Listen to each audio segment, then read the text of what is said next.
Russia's military is promising a humanitarian ceasefire today, but similar attempts to stop the fighting fell apart over the weekend. In Kyiv, Russian attacks are hitting residential areas, and our own Charlie Daggett is there and talked to some Ukrainian citizens who could not get out of the city.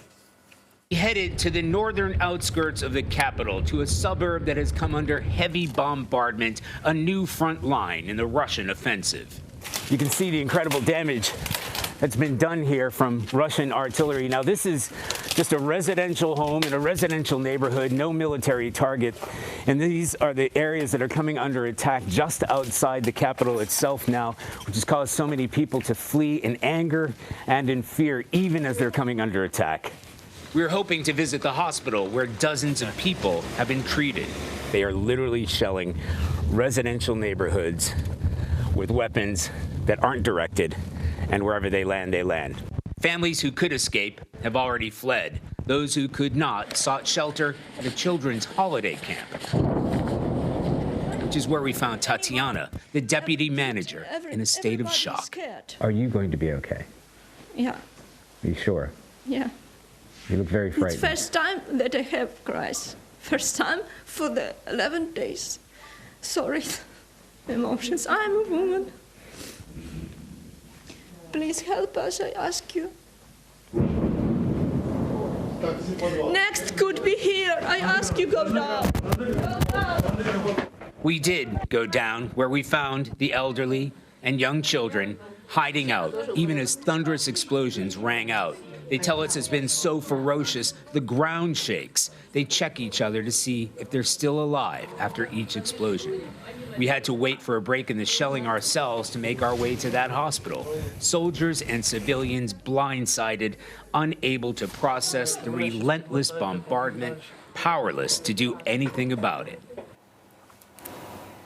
So Charlie is joining us now live from Kyiv. Charlie, we know that, the failure of those humanitarian corridors to even happen, it's not just a failure that people can't leave, but also humanitarian aid can't come in. So I'm wondering what the situation was like at that hospital. Do they have the things that they need to even treat the people that are coming in? Well, Anne-Marie, the point about that hospital is it's a maternity hospital. It was meant, it's a private hospital for women who are giving birth. And when we got there earlier this morning, it had been shut down. They were moving all the medical equipment and all the beds out, not because it's not needed. It is desperately needed. It is just coming under attack. That whole village was coming under attack. So we were trying to get to Irpin, that place where you saw the residents running away that was getting shelled. This is actually a little bit further north from there.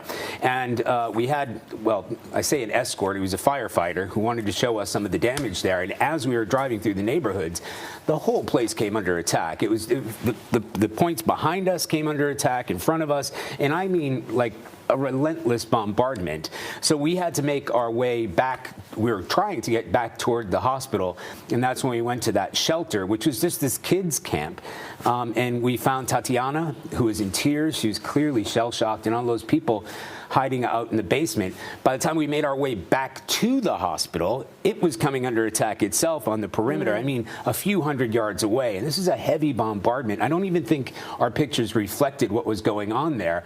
And then you saw soldiers and civilians who were rushed in. So they essentially had made a quick emergency room and paramedic room for the people who were getting injured. So that place came, I mean, it was really under a heavy bombardment this morning, and it went off like that. And what's terrifying, what's sad is, we were able to get away from there, and we're used to war zone coverage. But for the residents who are stuck in there, who didn't have vehicles, or they're too old, or their kids, or whatever the situation, they're trapped there. And they had been there for days. There's no evacuation. And as you said, there is no humanitarian corridor for these villages for people to get away, even to come here. This would be considered a safe place compared to where they are. And that's only about 10 miles away in one of the suburbs. They'd want to come here to Kyiv, the capital, because it's safer here than what's going on out there. And Charlie, so let's talk about what is going on out there. What are you seeing as nightfall comes?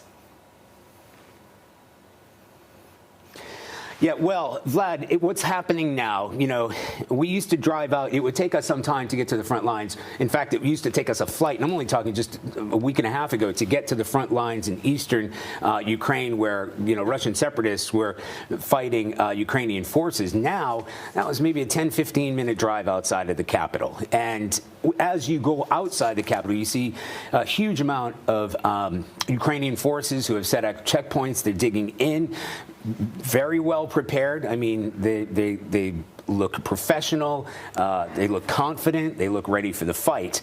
But it's the civilians really just outside the perimeter. And that was in the north. If you look to the northeast and to the northwest, where the Russians are invading, they're just hammering these villages with these dumb weapons, just artillery. These aren't directed weapons, and that's why they're coming down on houses, causing this mass panic. And people just cannot get away because they're afraid to leave their homes because of what's going on outside. And you can understand that. We were concerned about our own safety and trying to get out of the village, and we kind of know what we're doing.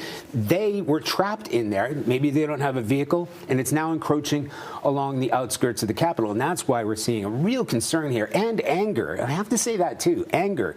People that we spoke to, obviously they're concerned about their well-being, but they just say, stop, just let us go. Okay, we're not going to defend our homes anymore. We want to leave. The men are definitely staying. Trust me, the men are staying.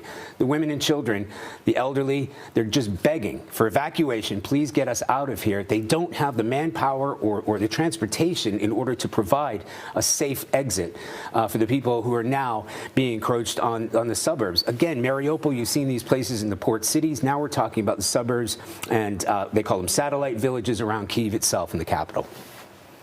All right, Charlie, you really paint a grim and dire picture. Thank you so much.